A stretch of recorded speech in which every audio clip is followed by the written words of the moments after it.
Saudações e bem-vindo. Hoje queremos saber o estado de saúde do município de Maputo, precisamente no domínio sanitário. Convidamos para esta conversa a doutora Bélia Xerinda, ela que é responsável do Serviço Municipal da Saúde a nível da capital do país. Doutora Bélia, bem-vinda à família Vida Mais. Muito obrigada e muito obrigada pelo convite. Doutora, qual é o quadro epidemiológico do município de Maputo ou da cidade de Maputo? Neste momento, todo mundo está a enfrentar a pandemia da Covid-19. O mundo inteiro, a África, Moçambique também, e em particular o município de Maputo, também está a enfrentar esta pandemia da Covid-19, que é uma doença nova para todos e, infelizmente, os casos tendem a aumentar a cada dia.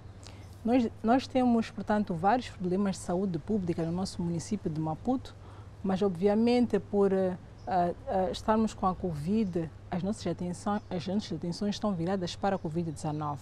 Mas, para além disso, existem outros problemas de saúde pública que afetam a nossa população da cidade de Maputo. Para aquilo que é a Covid-19, a situação ainda não está controlada, tendo em conta que os casos continuam a aumentar a cada dia. Para dar um exemplo para a Covid-19, nas últimas 24 horas, foram testadas mais de 300 pessoas aqui na cidade de Maputo, das quais 50 foram diagnosticadas positivas, só a cidade de Maputo. A nível de todo o país foram diagnosticadas positivas 99 pessoas.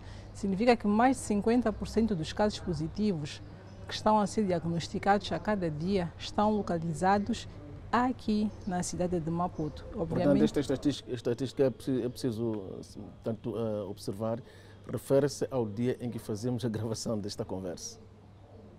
Ok. Sim, prosseguindo. Ok. Sim.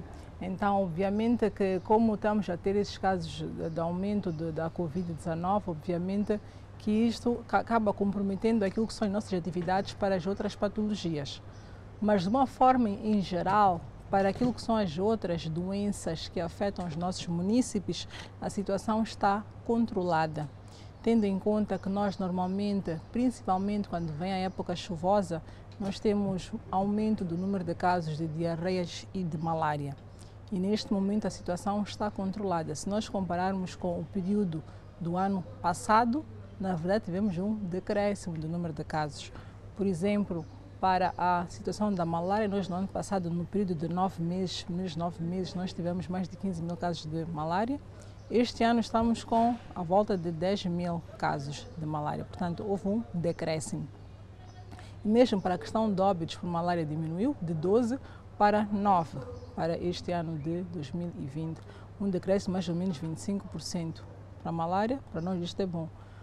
E para além disso, para as doenças diarreicas, que nós também temos a cada ano uma subida muito drástica de casos de doenças diarreicas, este ano houve um decréscimo, a volta de 30% para casos de diarreia.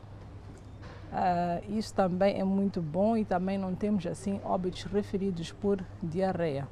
Então, para aquilo que são as outras patologias, a situação tem estado, portanto, a ser controlada e não estamos a ter uma grande demanda nas nossas unidades sanitárias por outras patologias. Tendo em conta que o município de Maputo tem 7 distritos municipais e tem 35 unidades sanitárias que estão distribuídas, portanto, por estes 7 distritos municipais. Estas 35 unidades sanitárias não incluem o Hospital Central de Maputo? Não inclui o Hospital Central, que tem que responde diretamente ao Ministério da Saúde. Nós estamos a falar aquelas que estão, portanto, dentro da nossa área de jurisdição. A exclusão do Hospital Central de Maputo nas estatísticas referentes à capital do país não pode estar a viciar as estatísticas? Na verdade, nós não contamos o Hospital Central como nosso, mas as estatísticas estão inclusas, porque nós temos a nossa rede de vigilância epidemiológica, inclui todas as unidades sanitárias, incluindo o Hospital Central. Então, os dados que o Hospital Central faz também é incluso nas nossas estatísticas. Na verdade, a estatística como tal está. Só que, por exemplo, isso é para os cuidados de saúde primários, para as patologias de uma forma em geral. Mas para os outros detalhes, é o hospital que cuida desta informação. Como é que está a questão da transmissão da pandemia da Covid-19 a nível da cidade de Maputo? A capital do país foi declarada em tempos não muito distantes como estando a registrar uma transmissão comunitária. Continua esta tendência? Continua, infelizmente. Foi declarada a 10 de agosto do ano em curso por Sua Excelência o Ministro da Saúde que a cidade de Maputo está em transmissão comunitária. Desde então que nós temos os casos a aumentar. A situação ainda não está controlada para a Covid-19, tendo em conta que as pessoas não estão a adotar as medidas de prevenção. Diariamente, constantemente, nós fazemos atividades na comunidade para consciencializar a população para a obediência das medidas de prevenção, nomeadamente a lavagem frequente das mãos com água e sabão, também a desinfecção das nossas mãos com álcool com mais de 70%. Para além disso, aconselhamos sempre o uso obrigatório da máscara e, obviamente, com essas medidas todas, as pessoas não estão a obedecer. E, para além disso, ainda temos o distanciamento social de mais de 1,5 metro. E se nós verificarmos no nosso dia a dia, tem pessoas que não estão a acreditar que a doença existe, infelizmente. Mas essa doença existe e também está a matar. E as pessoas não têm esta informação. Nós, na cidade de Maputo, nós temos 79 óbitos por Covid-19, mais 3 que tinham Covid, mas morreram de outras causas, como, portanto, algum traumatismo, enfim. Então, 79 como tal foi mesmo devido à Covid-19. E as pessoas não têm isto em mente. Neste momento, nós temos o nosso centro de internamento para a Covid-19, tem a volta de 50 pessoas internadas lá. E muitas, portanto, não estão bem. Mas, infelizmente, as pessoas não têm esta informação e agora que estamos no verão, a situação acho que até acabou piorando, porque já não, em muitos locais, se a polícia não está por perto, as pessoas retiram mesmo as máscaras, ou não obedecem ao distanciamento social. Há quem diga que o internamento por Covid-19 é quase que uma espécie de sentença de morte. A hipótese do paciente recuperar e voltar é bastante diminuta. Não, existe sim. Porque nós já temos um cumulativo de mais, desde que começou a pandemia, dos pacientes que estiveram internados na cidade de Maputo, à volta de 500 pessoas estiveram internadas. Mas temos 79 óbitos. Significa que os restantes tiveram melhorias. Melhoraram. O município já fez algum estudo para saber o que leva os munícipes a não abraçar as medidas de prevenção? Ainda não fizemos esse estudo, porque isso é um estudo de impacto e de comportamento.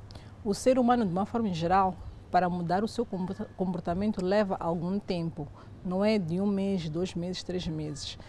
O mais importante é que a informação esteja a ser incutida a estas pessoas para que elas mudem o comportamento. Então, ainda é um pouco cedo para nós fazermos uma pesquisa relacionada com isso, porque pode dar um resultado que não é, portanto, realístico. Então, temos que deixar algum tempo, 1 ano pelo menos, para ver se de facto há esta mudança de comportamento. Mas parece que no início haviam a assumir com algum rigor das medidas de prevenção. O que terá levado as pessoas, excesso de informação, a relaxar as medidas? No início, como muitos não conheciam a patologia, então estavam todos literalmente muito preocupados. E também estavam à espera, em alguns países, por exemplo, com o aumento do número de casos, tinham vídeos até de pessoas a morrerem no chão, na rua, enfim. Aqui não viram isto tudo que nos outros países já aconteceu. E no início também não havia muitos óbitos na nossa cidade. Então, bem, o ser humano tem aquela percepção de, olha, não estou a ver as pessoas a caírem no chão, não estou a ver assim muitas pessoas a morrer, então significa que não é uma doença muito má. É a percepção que as pessoas têm, obviamente. Claro que depois esta situação muda, porque nos últimos tempos já temos estado a registrar mais óbitos do que no início. No início, de facto, não tínhamos muitos óbitos, também eram poucos casos. Então, acho que mesmo por causa disso, acabaram relaxando, a dizer, não, esta doença não é para nós e tudo mais, mas é para todos, infelizmente. Mas também começou-se a passar a uma dada altura a mensagem de que Covid-19 é como uma gripe qualquer. Até que ponto isto pode ter pesado para algum relaxamento por parte da população na observância das medidas de prevenção? Porque em alguns casos, principalmente de pessoas que têm uma boa imunidade, a Covid é assintomática. ou seja, a pessoa não tem nenhum sintoma, não tem nem febre, nem dor de cabeça, nem nada. Mas há pessoas que têm sintomas leves, como alguma febre, algum mal-estar ligeiro e tudo mais. Mas também tem algumas pessoas que desenvolvem um quadro respiratório mais grave, com cansaço intenso, fraqueza generalizada, para além de uma dificuldade respiratória grave. Como nem todos apresentam um quadro grave, só uma pequena porcentagem, obviamente, que as pessoas acabam dizendo não é uma doença assim tão perigosa, mas estão a morrer pessoas por causa da Covid. Que instrumentos é que as entidades sanitárias a nível do município de Maputo usam para concluir que a transmissão comunitária continua ou não continua? Antes de ser declarada a transmissão comunitária, nós temos os casos controlados. Sabíamos que alguém veio de viagem, que depois passou para o seu familiar, que passou para outra pessoa, assim sucessivamente. Temos os casos controlados. A transmissão comunitária foi declarada quando nós já estávamos a ter casos não relacionados de pessoas que tinham a Covid-19. Quando temos pessoas que dizem, eu tenho Covid, mas não tive, que a pessoa saiba, não teve assim nenhum contato com alguém que ela sabia que tinha Covid-19. Então, já perdemos, portanto, o fio à meada, já não sabemos onde está o foco. Quando não conseguimos localizar este foco, obviamente, significa que a transmissão já se espalhou. E não só por isso, também tem a ver com as faixas etárias. Antes afetava pessoas mais velhas, ou viajantes, ou tudo mais, mas agora nós temos todo tipo de pessoas com a Covid-19. Todas as faixas etárias estão afetadas com a Covid-19. E o que é que o município idealiza fazer nos próximos tempos para recuperar o controle que quase que perdeu? O perder o controle não é bem assim, porque isto é um trabalho em conjunto. Nós gostaríamos que os munícipes colaborassem conosco para o cumprimento das medidas de prevenção. Obviamente que nós temos a polícia que está na nossa comunidade, nos nossos bairros, nas praias, a fazer o controle do uso de máscaras e também a não permitir que hajam estas grandes aglomerações. Mas, doutora, certamente vai concordar conosco, quase que o município e o país em geral não tem polícia suficiente para o controle que se impõe. Sim. É só verificar o que acontece, por exemplo, em grandes mercados como os Quelene e outros tantos. Porque a Covid-19 apanhou-nos num momento que nós não sabíamos que isto poderia acontecer. Obviamente que não só em Moçambique, mas também em todos os países, mostrou que existe fragilidade em todas as vertentes. Há fragilidade em todos os setores. Nós não temos polícias para estarem em todos os locais no mesmo momento, não só em Moçambique, mas também em outros países. E é por causa disso que nós apelamos à consciência de cada pessoa, para a colaboração para adotar as medidas de prevenção. A pessoa não tem que esperar que a polícia esteja ali para dizer, olha, use a máscara, lave as mãos. Não, é uma questão de consciência, que a pessoa sabe que a doença existe e a pessoa também não quer apanhar esta doença. Então, é muito importante que haja esta colaboração, que não fiquem só à espera das autoridades competentes estarem a fazer o seu trabalho. A própria pessoa também pode dizer que, olha, eu não quero apanhar a Covid, vou adotar estas medidas de prevenção. E é o ideal, isso é que deveria acontecer. E como é que o município está em termos de capacidade de internamento somente de casos relacionados à Covid-19? Capacidade de internamento, como é que estamos? Existe, neste momento, os serviços de saúde têm o Hospital Geral Plana Caniço, que criaram o Centro de Internamento para a Covid-19 e tem, portanto, uma capacidade para mais de 120 camas de internamento. Obviamente que até agora não chegaram a 50% da taxa de ocupação das camas, mas, claro, se a situação mudar, pode haver este aumento de número de casos de pessoas internadas. E também no Plana Caniço tem oxigênio, tem ventiladores e tem o pessoal lá para atuar. E caso a situação de novas contaminações tende a ganhar nos últimos tempos, a capacidade não vai estar desafiada, quer de internamento, quer de outros meios de tratamento?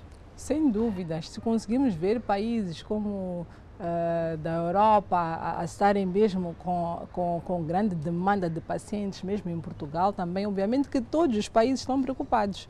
Se houver muitos casos, obviamente também vamos ficar comprometidos naquilo que são os nossos trabalhos nas unidades sanitárias. Vai haver um grande comprometimento, sem dúvida. Como médica, recomendaria medidas mais drásticas a nível da capital do país? Drásticas? Como médica? Como médica, eu ainda continuo a apelar à população para a obediência das medidas de prevenção, porque vai chegar uma altura que se os casos estiverem de facto a aumentar, assim como estão a aumentar, vamos estar naquele confinamento obrigatório, como estão a fazer alguns países. E confinamento obrigatório não é saudável, porque também cria outro tipo de problemas psicológicos, depressão, stress, ansiedade, enfim. Nós não queríamos chegar a um extremo como esse, porque também disso advém outros problemas. Obviamente que nós não queremos isso, mas havendo este aumento, obviamente vamos ter que seguir nessas medidas mais complicadas. Em relação a outros casos também da saúde pública, como é que a capital do país está? Fez, digamos, uma referência quase que de raspão logo no início desta conversa. Sim, tinha falado das doenças de origem hídrica, como a diarreia e malária. Estamos na época chuvosa já. Estamos na época chuvosa, mas até agora temos a situação controlada. Se nós compararmos os primeiros 9 meses do ano passado com os 9 meses deste ano, houve um decréscimo do número de casos, tanto de malária, tanto de diarreia, e para nós isso é muito bom. E para além disso, também tem as outras doenças que estão na nossa comunidade, que afetam a nossa saúde pública, nomeadamente a tuberculose, o HIV, enfim. Só que também vale repisar que no início da pandemia, por causa deste receio, de preocupação, as pessoas saírem de casa ou não saírem de casa, o número de utentes de pacientes nas unidades sanitárias diminuiu no início da pandemia. As pessoas estavam com o receio de ir à unidade sanitária porque tinham medo que lá poderiam apanhar a Covid-19. Isso ainda existe, doutor? Sim, ainda existe, mas nós estamos a tentar desmistificar este medo, porque tendo em conta que não é por aí que a pessoa vai apanhar a Covid, tendo em conta que na unidade sanitária as pessoas estão mesmo a obedecer às medidas de prevenção da Covid-19. Então, obviamente, por causa disso, diminuiu muito a procura das nossas unidades sanitárias e se compararmos ano passado e este ano para a tuberculose, nós ano passado tivemos mais de 5.500 casos diagnosticados de tuberculose nestes primeiros 9 meses. E casos este novos ano, ou como casos novos de tuberculose. Sim, ano passado. Este ano para a tuberculose nós diagnosticamos a volta de 4.000 casos. Mas não estamos satisfeitos, tendo em conta que o medo pode fazer com que a pessoa fique em casa com esta tosse, esse mal-estar e tenha receio de ir à unidade sanitária. Mas, por outro lado, também podemos pensar que até podem ter diminuído o número de casos de tuberculose, tendo em conta que as medidas de prevenção da Covid-19 também servem para a tuberculose. Uma pessoa com tuberculose que usa máscara não vai estar a contagiar a outra pessoa, porque tem o uso da máscara. Então, vai diminuir, portanto, esta transmissão da tuberculose. Então, este decréscimo pode ser também por causa disso. Seja como for, houve este decréscimo. E para aquilo que são os pacientes diagnosticados para o HIV, também houve um decréscimo este ano em cerca de 7%, mas isso não significa que, de facto, há esta diminuição. Pode ser mesmo, como eu estava a dizer, mesmo a resposta pelo receio da pessoa aproximar-se à unidade sanitária para testar para o HIV. Em relação à tuberculose, o que é que justifica o elevado? É verdade que os números tendem a baixar, todavia continuam consideráveis. O que é que justifica esta tendência da manutenção de números elevados de tuberculose, tomando em linha de conta aquilo que são as condições socioeconômicas da cidade de Maputo? Porque a tuberculose é uma patologia que se transmite de forma aérea, ou seja, a pessoa tosse, a pessoa espirra e se tem tuberculose, obviamente vai passar os bacilos para alguém que não esteja por perto. E para além disso, a tuberculose, quando passa o bacilo para outra pessoa, pode até não manifestar-se naquela altura que passou para aquela pessoa. Pode ficar anos, a pessoa ter o bacilo da tuberculose no seu organismo, no seu pulmão, ficar anos ele, portanto, adormecido, à espera que a pessoa em algum momento tenha uma baixa da sua imunidade para multiplicar-se. portanto, o bacilo multiplica-se, depois a pessoa pode depois ter a sintomatologia da tuberculose. Então, o problema da tuberculose é este tipo de condição que acontece. A pessoa tem uma boa imunidade, a pessoa até pode ter o bacilo lá consigo, mas não se manifestar a doença. Mas se diminui a imunidade, ou por estresse, ou porque tem uma outra doença associada, como o HIV, ou como o cancro, enfim, isto pode permitir que a pessoa depois tenha este aparecimento de sintomas. Então, é uma doença, digamos que um bocadinho complicada para controlar nesse sentido. Muitas vezes, quando se faz uma abordagem do país sobre a tuberculose, as estatísticas rezam que a província de Gaza é das mais afetadas e justifica-se com o facto de esta província fornecer grande parte da mão de obra na África do Sul. O trabalho nas minas expõe, portanto, os mineiros à tuberculose. Em relação à cidade de Maputo, não temos tantas pessoas que vão para as minas da África do Sul. Qual é a causa principal? Porque as pessoas são as mesmas que circulam em todo o país. Então, se existe um foco em algum momento, obviamente que vai se espalhar por todo o país. E sem falar que estamos a falar de Gaza como a maioria, mas também na cidade de Maputo, província de Maputo, tem pessoas que também trabalham na África do Sul, que também trabalham nas minas, não na quantidade de Gaza. Por isso é que Gaza é uma das províncias que tem maior, portanto, número de casos de pacientes com tuberculose. Mas isso não faz com que nós não tenhamos. E sem falar que muitos passam pela cidade de Maputo. Estão nos chapas com as pessoas, naquela altura que não se usava máscara, estavam sem usar as suas máscaras e podiam transmitir para outras pessoas. Então, e depois somos vizinhos. Por isso, não tem como nós separarmos Gaza lá, nós cidade de Maputo aqui, como se fosse muito, muito longe. Não. E sem falar que existem focos dentro da cidade de Maputo. Qual é a contribuição da componente saneamento do meio para a disseminação de doenças como tuberculose? Para a tuberculose é uma doença aérea, basicamente. Então, o saneamento do meio... Não concorre, não? Não concorre muito. O saneamento do meio concorre mais para doenças de foro hídrico, como as diarreias, cólera, malária. Tem muito a ver com o saneamento do meio. Mas as condições em que muitas famílias vivem... Aglomerados. Sim. Sim, é mesmo pelo aglomerado. As pessoas estão muito juntas umas com as outras. Isso já tem a ver mesmo com o tipo de habitação, que são muitas pessoas. Obviamente que quando há aglomerados, as pessoas estão muito próximas umas das outras. Se uma pessoa tem tuberculose, facilmente espalha pela família, principalmente também para crianças, que têm uma imunidade mais baixa do que os adultos. Diríamos que a pobreza é também uma das condições primordiais para a disseminação da tuberculose. Sem dúvidas, não só para a tuberculose, mas também para outras doenças. Em relação ao HIV-Sida, como é que a cidade do país está? A cidade de Maputo está? Nós, neste momento, temos 147 mil pacientes que estão a fazer tratamento antirretroviral. Por causa da Covid-19, nós adotamos algumas medidas para pessoas não estarem muitas ao mesmo tempo na unidade sanitária para levantar os medicamentos. Nós instituímos a dispensa trimestral, que é para aqueles pacientes que estão controlados, que têm a carga viral também controlada, que nós damos o medicamento antirretroviral de 3 em 3 meses. Ele vai à unidade sanitária só para vir levar a medicação. E em algumas unidades sanitárias, como no Xamancul, 1º de Maio e Alto Maé, nós instituímos a dispensa semestral para aqueles doentes que estão mesmo controlados, que nós sabemos que aderem ao tratamento antirretroviral. Para eles iam de 6 em 6 meses para levar a medicação.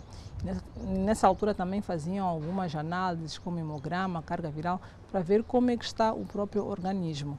Então, neste sentido também nós conseguimos diminuir a demanda nas unidades sanitárias, porque já não temos muitos pacientes em Tarve a virem mensalmente para virem buscar os seus medicamentos. Para além de que isso também acarreta outros problemas, outros estão a trabalhar, devem pedir alguma folga para ir à unidade sanitária levantar medicamentos, então isso também foi uma boa estratégia. E como é que estamos em termos de novas contaminações pelo HIV, causador de SIDA? Para as novas contaminações, bem, nós como tivemos uma redução do número de testados de 2019 para 2020, obviamente que dizer como é que está é um bocadinho, não sei se é acertado, Nós, no ano passado, tivemos mais de 300 mil pessoas a fazerem teste para o HIV. E este ano tivemos à volta de 200 mil pessoas a fazerem teste de HIV. Então, houve um decréscimo muito grande. Depois, para aquilo que é a seropositividade, desde que fizeram o teste, à volta de 7% para este ano foram casos positivos. Ano passado foi à volta de 12% de positividade para o HIV. Então, houve esta diminuição do número de casos positivos. Mas nós não podemos ficar tranquilos e dizer, olha, diminuiu muito.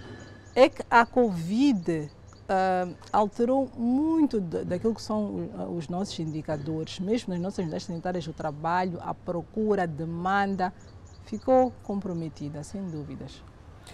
Doutora, o país fez um grande esforço desde que o HIV-Sida foi conhecido. Fez um grande esforço multiforme, desde o investimento, mensagens que hoje nos permite dizer ou concluir que quase que ninguém não sabe da existência da HIV-Sida como acontecia no início. Tendo sido feito este esforço todo, o que é que justifica que tenhamos novos casos? Porque qualquer um já sabe da existência de HIV-Sida e já sabe do risco que pode estar a correr quando estiver a observar um certo comportamento irresponsável, sobretudo. É a mente humana, só posso dizer isso, porque de facto, mesmo falando sobre isso, há pessoas que têm em mente tudo isto que esteve aqui a dizer, mas quando chega na prática, na hora, a pessoa deixa isso, esses conhecimentos todos coloca de lado. Infelizmente. Então, isso podemos dizer é a mente humana que às vezes recusa-se a acreditar em algo. E também tem a questão das aparências. Olhou para uma pessoa e disse, não, aquela pessoa não tem cara de ter esta doença. Então não tem nenhum problema, posso me relacionar com aquela pessoa. Enquanto aquela pessoa pode ter sim a doença. Isto também até hoje custa acreditar. Não, pessoas estão doentes, têm uma cara assim, eu porque emagreceram, porque não sei o que, mas tem outras que estão muito bem, aparentemente. Então, são esses detalhes que até hoje, infelizmente, alguns não conseguem mesmo acreditar. E as mulheres são as maiores vítimas porque, em alguns casos, há muitas mulheres que são forçadas àquilo que se chama purificação, quando uma mulher perde o marido. Isto ainda é uma prática da sociedade moçambicana. Sim, mas não tanto aqui na cidade de Maputo. Acho que outras províncias que, de facto, essa prática ainda continua até hoje. Mas é preciso ter em conta que grande parte de nós estamos na cidade de Maputo somos vientes. É verdade, sim, também. O lado onde viemos, essas práticas continuam. Continuam, sim, sem dúvidas, continuam. E a mulher, de facto, acaba sendo este elo mais fraco. E mesmo também por causa do poder de compra, da falta de independência financeira, a mulher acaba ficando subjugada a pessoas ou a homens que têm dinheiro e obviamente que também têm receio de dizer, olha, é melhor usar preservativo ou melhor isto e aquilo, tem este medo porque sabem que se disserem isso podem perder, portanto, algum dinheiro, enfim, isto também acaba pesando para o lado das mulheres. Mas também encontramos esta mentalidade nas mulheres e também nos homens, em que a pessoa sabe que é seropositiva, seguir o tratamento e registra alguma melhoria e de forma deliberada pratica o sexo irresponsável, alegando que não quer morrer sozinha esta pessoa. Bem, isso já é uma questão de maldade já. Eu só posso dizer isso, porque de facto aí já é um ato deliberado e obviamente que isso não devia estar a acontecer. Isso deveria ser até proibido, não deveria acontecer isso. Doutora, mesmo como médica, assumindo que tanto HIV-Sida quanto a Covid-19 são doenças que dependem mais do comportamento humano, acredita no futuro numa sociedade isenta destes dois males? É importante ter fé que de facto a situação vai melhorar. Obviamente que pode não ser nos próximos 2, 3 anos, mas nós gostaríamos que até 2030, portanto, tivéssemos a situação principalmente do HIV bem controlada, mas obviamente que precisamos que as pessoas estejam a colaborar conosco. Porque também, nós há pouco tempo lançamos a campanha Indetetável igual a intransmissível. significa dizer que uma pessoa que tem HIV e que toma corretamente os antirretrovirais, em algum momento ele vai ter uma supressão viral. Isto é, quando fizer o teste da carga viral, podem não encontrar detetável o vírus na circulação. Não significa que a pessoa não tenha, significa que por causa do tratamento que ele está a fazer, conseguiu suprimir o HIV, que o HIV está escondido nas células, mas ele já não está a circular. Significa que essa pessoa já não pode passar para uma outra pessoa? Significa que naquele momento que essa pessoa está com carga viral intransmissível, ele, se fizer algum ato sexual sem preservativo, ele dificilmente vai passar para outra pessoa. Mas convém que as pessoas saibam disso? Convém que as pessoas saibam que é importante que estejam indetetáveis. É muito importante que a pessoa saiba, que tenha esta noção que se tem HIV, deve fazer de tudo para estar indetetável. Quando está indetetável, significa que o vírus está adormecido e que a pessoa está bem, de uma forma em geral, está bem de saúde. O que acontece é que muitas pessoas, por não tomarem bem os antirretrovirais, a carga viral não está controlada, ainda tem o vírus a circular no seu organismo. E isso também é... Tirando a Covid-19, a tuberculose e o HIV-Sida, quais são outras doenças que representam grande preocupação da saúde pública a nível da capital do país? Nós também temos outras patologias, principalmente as doenças não transmissíveis, como é o caso da hipertensão, diabetes e também os cancros. Nós agora, no mês de outubro, nós tivemos a campanha de Outubro Rosa. Outubro Rosa é uma campanha internacional de luta contra o cancro da mama. Para o caso particular de Moçambique, focando aqui mesmo na cidade de Maputo, o cancro mais frequente nas mulheres é o cancro do colo do útero. Então nós agregamos esta campanha de consciencialização da população também para a componente do cancro do colo do útero, portanto os dois cancros, da mama e do colo do útero. Porque nós sabemos que existem muitas mulheres que já têm alguma sintomatologia, algum sinal de cancro, mas que têm receio de ir à unidade sanitária. Então este tipo de campanha é mesmo para chamar a atenção às mulheres para que não tenham receio e que procurem os nossos centros de saúde para fazer o diagnóstico precoce. Porque o diagnóstico precoce é grátis. É só esta mulher decidir que, olha, eu quero saber se tem um cancro do colo do útero, por exemplo. É só dirigir-se a um centro de saúde e dizer que quer fazer este rastreio e é feito o rastreio de forma gratuita. E, portanto, é um mês extremamente importante para nós. E se compararmos ano passado com este ano, para aquilo que foram os diagnósticos para saber se a pessoa tem cancro do colo do útero ou não, ou da mama, houve um aumento da procura das mulheres. Nós, ano passado, tivemos a volta de 37 mil mulheres que foram procuradas nas nossas unidades sanitárias para saber se tinham cancro do colo do útero ou cancro da mama. E este ano subimos para 50 mil. Isto significa que as mulheres já sabem, já conhecem o que é isto de rastreio do cancro. Mas ainda é muito pouco, tomando em conta o número de mulheres que a cidade de Maputo tem. Sim, ainda é pouco, nós ainda estamos a lutar, mas só o facto de estarmos a aumentar já mostra que as pessoas já têm consciência que existe esta doença e estão à procura desta doença.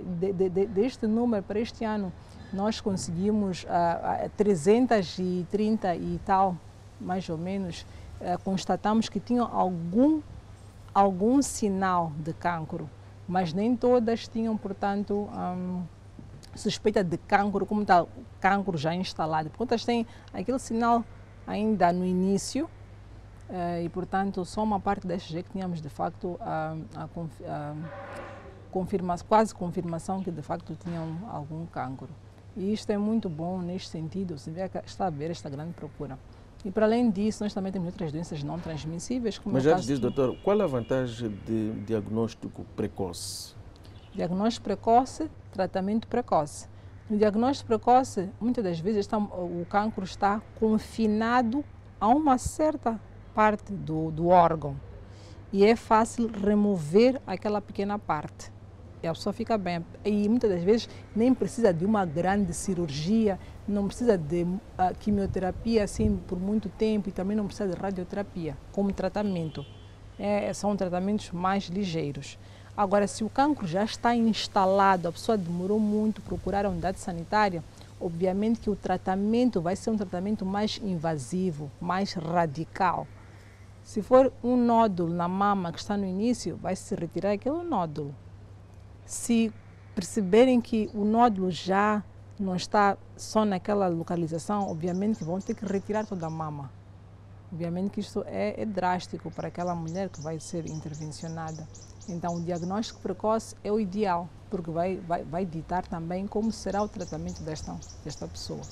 Mas também a capacidade da rede sanitária da capital do país, talvez de todo o país, concorre bastante para o diagnóstico precoce. As pessoas têm dificuldades tremendas para poderem aceder a uma consulta em tempo útil. Eu gostava de ouvir o seu comentário. É só ver aquelas enchentes nos nossos hospitais, a capacidade também de atendimento, os recursos humanos que o sistema de saúde tem, são bastante escassos para necessidades cada vez crescentes. Sim, é assim, para aquilo que a OMS preconiza do número de profissionais de saúde, obviamente nós precisamos de mais profissionais de saúde, mas seja como for, para além disso, nós já estivemos piores. Agora a situação melhorou naquilo que é para as consultas. Nós agora temos médicos em todos os centros de saúde. Dificilmente alguém vai dizer, olha, eu fui ao centro de saúde, marcaram a consulta para daqui a quanto tempo. Se vai uma unidade sanitária um centro de saúde, é atendida naquele dia, ou no dia seguinte, enfim, por algum motivo, mas é naquela altura que a pessoa é atendida. Muitas das vezes, para aquilo que são aquelas situações drásticas, a pessoa resolve o problema naquele momento. Mas, obviamente, que para casos que precisam de ser já grandes cirurgias ou algo assim, mas também que não tem algo que periga a vida daquela pessoa, óbvio que podem marcar para uma outra altura que não naquele momento que a pessoa desejava. Porque a pessoa quer resolver esse assunto logo. Isso é o normal, mas esta capacidade, obviamente, que pode ser adiada, digamos assim. Mas para os casos que perigam a vida do doente, é algo urgente, rápido, portanto, tratada rapidamente. Mas para os casos que não são urgentes, obviamente, que são marcados por algum tempo a mais. Nos tempos passados não se falava tanto deste tipo de patologias. O que justifica a sua emergência com uma tendência de aumento exponencial? Em relação às doenças não transmissíveis, tem a ver com os fatores. Falo deste tipo de cancro que a doutora falava há pouco tempo. Sim, tem a ver com os fatores. Sim. Basicamente, o que é que nós dizemos como medidas de prevenção? Nós falamos que a pessoa deve praticar exercício físico, a pessoa não pode ser sedentária, porque o sedentarismo faz com que o corpo fique débil. Então, nós aconselhamos o exercício físico de pelo menos 30 minutos diários, que podem ser caminhadas ou pequenas corridas ou aeróbica, enfim, mas 30 minutos diários já é muito bom. E também nós aconselhamos a uma alimentação saudável e equilibrada, com muitos legumes, hortaliças, vegetais, pouca quantidade de carnes. E também não aconselhamos os hábitos tabágicos, portanto, dizemos não fume, porque a nicotina é prejudicial à saúde, não só ao pulmão, mas também ao todo o corpo, porque a nicotina é uma substância que fica acumulada no organismo e também, por ser um químico, faz com que haja alteração na multiplicação das próprias células. Afeta o corpo de uma forma em geral. E também aconselhamos ao não exagero do consumo de álcool. Se a pessoa obedece essas medidas, obviamente vai ter um risco pequeno para ter uma doença não transmissível. Portanto, cancros, cancros, diabetes, hipertensão. Só que neste momento as pessoas, normalmente, há algum tempo atrás, as pessoas não tinham acesso a esta comida toda, a carnes, a álcool, a cigarro, enfim. As pessoas caminhavam, não haviam tantos carros como tem agora. Não tinham tantos transportes públicos como tem agora. Agora as pessoas já não querem caminhar, querem que a vida seja mais sedentária, querem sempre apanhar o seu autocarro tranquilamente, querem que tenha carne em casa, querem comer muita carne, querem comer muita comida, querem refrigerantes. Então, são este tipo de alimentos que, obviamente, o corpo também não precisa. E nós vemos a quantidade de refrigerante que as pessoas tomam hoje em dia. O refresco não tem nenhum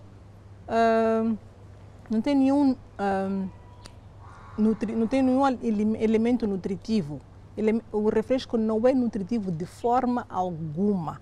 É algo que nós podemos dispensar. Muito menos mata a sede. Sim, muito menos como se diz na gíria isso, popular. porque depois tem muito açúcar e que não faz bem. Para além dos corantes artificiais, enfim, tem coisas mesmo que são nocivas.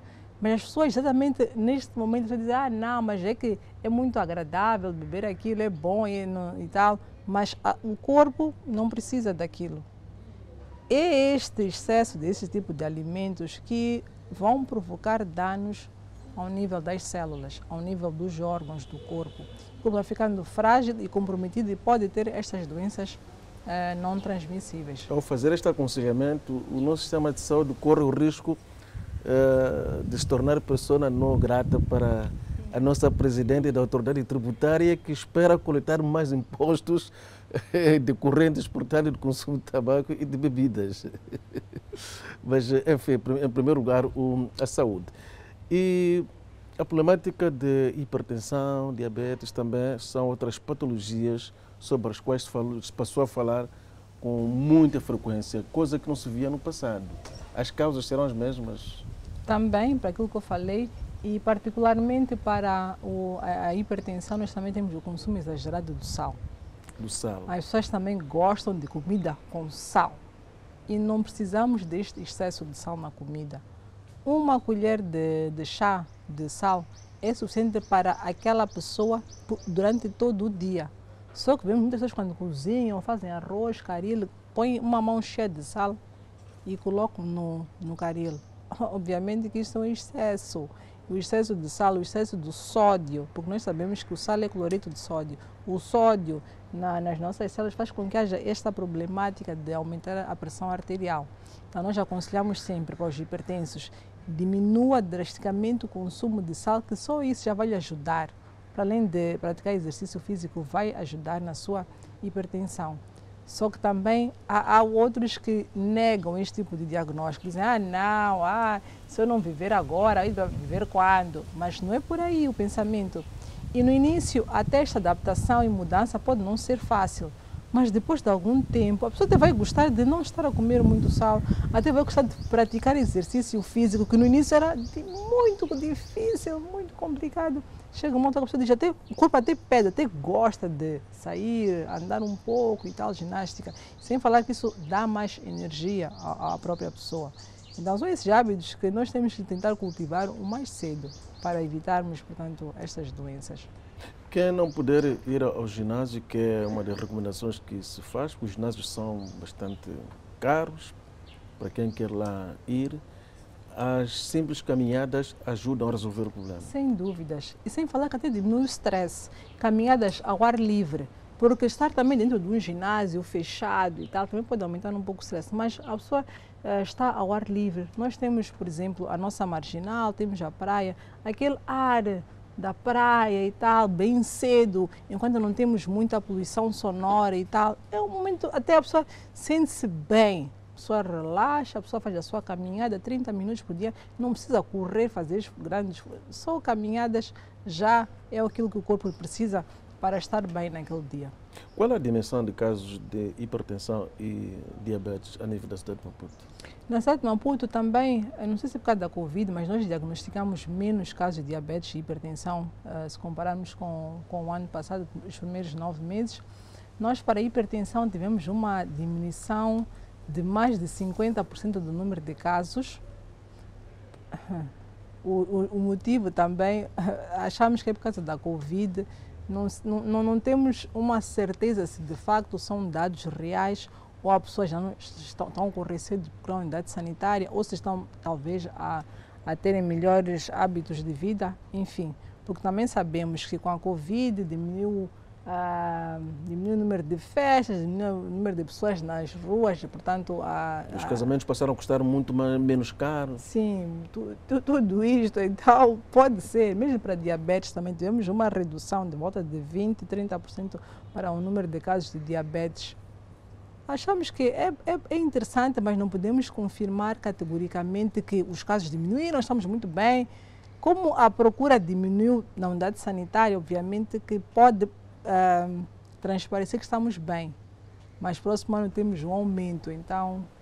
Os casos de hipertensão, diabetes, casos hereditários, também se resolve com os hábitos de vida, como sem dúvidas, exercícios? Sem dúvidas.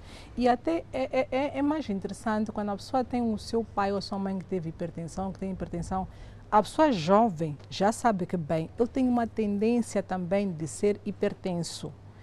O que essa pessoa deve fazer é, quanto mais jovem, começar já a cultivar estes hábitos de vida mais saudáveis.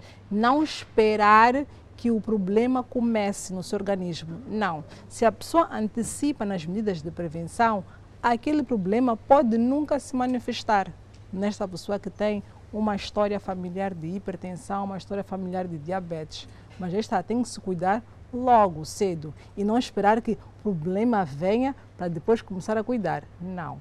Porque pode vir com muita força e não ser tão fácil controlar a situação. Se controlar enquanto ainda não tem um problema, é o ideal.